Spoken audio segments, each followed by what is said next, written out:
Bonjour, on se retrouve aujourd'hui pour la première vidéo de la chaîne sur comment préparons-nous la construction d'un cosplay. Mais d'abord, je vais vous parler de l'entièreté du projet. Le but est de faire un tuto quasi complet sur le cosplay de Miku Oniwi et de vous embarquer avec moi au concours de cosplay de la Mangazure. Bon maintenant, comment préparons-nous la création d'un cosplay et quelles sont les questions à se poser en amont? C'est super important de bien choisir son cosplay et de s'adapter à la période. Premièrement, est-ce que votre cosplay est adapté à la saison? Est-ce que vous allez avoir froid le jour de la convention? Est-ce que vous allez avoir trop chaud le jour de la convention? Ensuite, est-il assorti à la convention? Alors, est-ce que votre cosplay va être beau par rapport au lieu de la convention? Est-ce que la scène de la convention est adaptée par rapport à votre cosplay? Parce que si vous faites un cosplay d'idol et que que la scène c'est pas vraiment une scène, que c'est par exemple la vendue de mairie, je sais pas, je dis au pif. Est-ce que votre cosplay est associé avec l'endroit de la convention? Est-ce que c'est un lieu super moderne qui iront très bien avec des cosplays qui sont modernes, voire futuristes? Ou est-ce que c'est une convention qui se passe dans un endroit un peu plus feuillu, un peu plus forêt, qui serait plutôt adapté à des cosplays un peu plus médiévaux par exemple? C'est super important de se poser la question parce que comme ça, déjà votre cosplay sera assorti avec le lieu et donc du coup vous pourrez faire des photos qui sont quand même beaucoup plus jolies et plus adaptées. Ensuite, il faut se poser la question, ou du moins se renseigner sur la scène du concours cosplay. Est-ce que c'est une scène en intérieur? Est-ce que ce serait plutôt en extérieur? Parce que ça va vraiment jouer sur ce que vous allez pouvoir faire sur scène en fait avec votre cosplay. Donc moi, Mangazure c'est parfait, hein. Pour Miku Hatsune, c'est une pièce, c'est une scène en intérieur, donc finalement c'est super adapté. Si c'est une convention que vous ne connaissez pas et que vous n'y êtes jamais allé, ce que vous faites, c'est que soit vous tapez sur Google le nom de la convention plus concours cosplay si c'est pas leur première édition. Normalement, il y aura des photos des concours précédents. Je vous conseille d'aller sur le compte Instagram de Epicasso parce qu'ils ont vraiment plein d'infos sur les concours cosplay. Et surtout, ils ont tendance à montrer à quoi ressemble la scène, ou du moins à vous donner une idée des mensurations de la scène. Ça peut être pas mal si vous voulez faire des décors ou si vous avez vraiment des timings très précis à respecter. Mais voilà, vraiment se poser la question de où et quand et quel cosplay, c'est vraiment super important parce que du coup, tout votre cosplay, toute votre journée est associée à votre cosplay et donc du coup, vous allez passer un super moment, vous allez repartir avec de superbes photos. Donc voilà, c'est super important. Il y a différentes façons d'aborder cette question et pour cela je vous recommande fortement de faire une liste de tous vos éléments de vos cosplays et de faire des sous-catégories avec ce qui se détache. Premièrement, déjà vous voyez le système d'attache de toutes vos parties en amont, donc ça vous permet de vous adapter, de réfléchir un peu mieux à comment est-ce que vous allez le réaliser sur le point technique, sur comment est-ce que tel ou tel élément vont être attachés.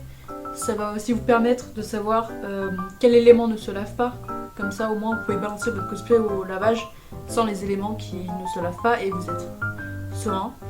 Vous pouvez aussi réfléchir à vos patrons, donc quel patron sera fait main, quel patron sera acheté, voire même quelle partie sera achetée, quelle partie sera à faire, quelle partie sera customisée. C'est vraiment la partie où on va vraiment réfléchir à vraiment comment seront faites les choses. Et surtout, tout ça, tout ce que je viens de dire, ça vous permet d'adapter vos valeurs de couture. Par exemple, vous voulez faire un ourlet sur un tissu qui tombe bien. Pour les pantalons, par exemple, il faut faire un ourlet qui est quand même plus gros. Donc ça vous permettra de vous décider sur ça aussi et de ne pas faire d'erreur à la coupe. Vous pouvez aussi vous fixer un budget, vous pouvez aussi choisir du coup vos tissus selon le budget, c'est super important. Donc pour l'exemple de Miku Hatsune, ça ressemble à ça, donc j'ai fait une nomenclature, donc c'est une liste de tous mes éléments. Je n'ai pas noté les bas parce que je les ai déjà. J'ai aussi noté la liste de mes tissus qui est très courte, hein. C'est du Burlington noir avec du coton rose et de l'organza rose à paillettes. Concernant les bottes, en fait c'est complètement obsolète, je vais faire ça d'une autre façon qui sera beaucoup plus simple et plus rapide. Ensuite j'ai listé toutes mes techniques avec des petites flèches. Parce que ça me permet au patronage de prévoir certaines choses, genre la fente capucine par exemple. C'est justement à cette étape que vous allez devoir faire des recherches sur comment finir certaines parties de vos vêtements et de chercher les tutos. D'ailleurs, tous les tutos seront disponibles dans ma série de vidéos YouTube, mais aussi sur Cosplan et sur Instagram, et sur TikTok aussi. Mais aussi, comment vous allez en convention. Alors, pour le cas de Miku Oniwi, c'est assez simple. J'y vais en train, je sais qu'il y a des vestiaires pour se changer. C'est un cosplay que je peux mettre chez moi, puis faire le trajet avec sans aucun souci. Donc c'est pas une question qui se pose dans mon cas, mais par exemple pour le cosplay de Jeanne, il a fallu que je réfléchisse quand même un peu à cette question, parce que j'ai quand même des pièces d'armure qui ne se lavent pas, pas toutes les conventions des vestiaires, parce que moi je l'avais sorti pour le festival manga à Brignoles, j'étais pas sûre qu'il y ait des vestiaires, donc il fallait aussi réfléchir à ça. Donc voilà, c'est tout un ensemble. La question comment, c'est vraiment l'ensemble de comment je m'organise sur place pour la convention, mais comment est-ce que j'organise ma création, comment est-ce qu'on fait certains éléments, dans quelle matière, comment je les attache, mes valeurs de couture, quelle technique je vais utiliser aussi, parce que si vous utilisez une couture anglaise ou si vous utilisez une couture ouverte, ça sera pas les mêmes valeurs de couture. Couture ouverte, vous pouvez très bien faire 1 cm, mais couture anglaise, je recommande de faire 2 cm, donc parce que c'est 2 coutures l'une sur l'autre. Donc voilà, ce sera toute cette partie qui est vraiment importante. Donc du coup, je vais vous donner quelques conseils supplémentaires. Essayez de trouver des tissus qui se lavent à peu près à la même température. Donc par exemple, si vous avez 2 tissus sur un même vêtement mais qui sont cousus ensemble et que l'un se lave un peut se laver à 90 mais que l'autre peut se laver qu'à la main, je vous recommande pas forcément de les associer tous les deux, soit de trouver un moyen pour qu'ils soient détachables, soit de remplacer l'un ou l'autre, de remplacer celui qui ne se lave qu'à la main. Comme ça au moins vous pouvez le balancer à la machine parce que c'est beaucoup plus hygiénique. Ensuite, si vous faites le concours cosplay, je vous recommande très fortement de d'abord penser à votre prestation pendant que vous faites votre cosplay, voire même avant. Comme ça vous avez le temps de vous entraîner, de l'adapter avant l'ouverture des inscriptions. Parce qu'une fois que les inscriptions seront ouvertes et que vous serez déjà inscrit, vous ne pourrez pas changer votre prestation. Donc il faut vraiment être sûr de votre prestation, voire prévoir un plan B avec la même bande audio / vidéo. Comme ça au moins vous êtes vraiment tranquille, serein. Puis vous pouvez vraiment dédier la dernière semaine par exemple à juste vous entraîner et vous entraîner. C'est vraiment super important. Personnellement, j'aime bien compiler toutes mes idées, comment je vais faire, toutes les parties qui se démontent, toute ma liste de tissus, de matériel dont je vais avoir besoin d'acheter sur un cahier. J'ai pas forcément de raison particulière de pourquoi j'aime faire ça. J'aime bien juste faire ça. Je trouve que ça fait une jolie page dans mon cahier. Mais surtout, ça me permet d'avoir en fait 2 feuilles qui me servent de référence et qui me permettent de vraiment ne rien oublier.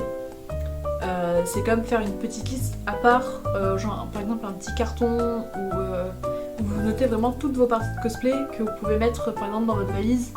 Ça peut être pratique pour bien s'organiser sur place. Moi je dors pas sur place, je dors pas à Toulon parce que j'ai déjà ma maison, donc j'ai pas trop ce souci là.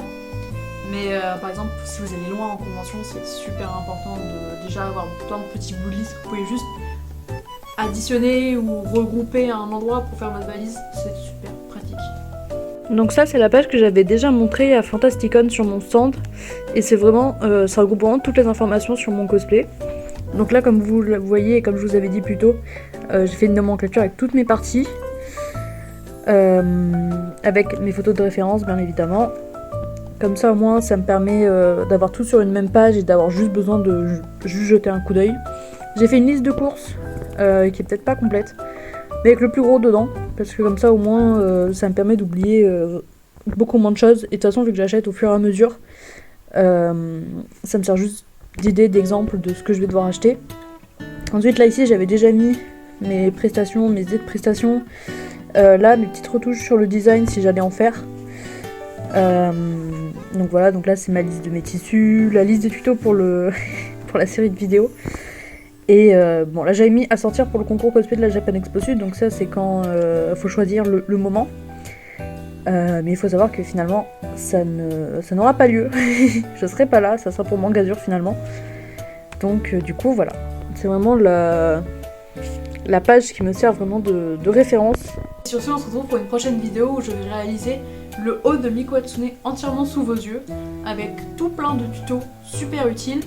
Je vous recommande de me suivre sur Cosplan et sur TikTok parce que je vais vraiment tout renseigner dessus, mais aussi sur Instagram où vraiment là ça sera vraiment renseigné jour par jour dessus. Donc n'hésitez pas à me suivre sur ces applications et sur ce on se retrouve pour une prochaine vidéo YouTube. Bye!